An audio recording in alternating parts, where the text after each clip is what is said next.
ఆచార్యదేవ ఏమంటివి జాతి నెపమున సూత సుతుల కింది నిలువ అర్హత లేదందువా? ఎంత మాట! ఇది ఛాత్ర పరీక్ష గాని క్షత్రియ పరీక్ష కాదే. కాకూడదు. ఇది కుల పరీక్ష ఎందువా? నీ తండ్రి భరద్వాజుని జననమెట్టిది. అతి జుగుప్సాకరమైన నీ సంభవం ఎట్టిది. మట్టి కుండలో పుట్టితివి కదా. నీది ఏ కులము? ఇంత ఏల అస్మత్ పితామహుడు గురుకుల వృద్ధుడైన ఈ శాంతనవుడు శివసముద్రుల భార్యవు గంగా గర్భమున జనించలేదా? ఈయనదే కులము. నాతో చెప్పించివేమయ్యా?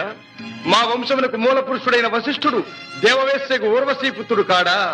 అతడు పంచమజాతి కన్య అయిన అరుంధతి ఎందు శక్తిని, ఆ శక్తి చండాళంగన ఎందు పరాశరుని, ఆ పరాశరుడు పల్లెపొడిచైన మత్స్యగంధి ఎందు మా తాత వ్యాసుని, ఆ వ్యాసుడి విధవరాండ్రైన మా పితా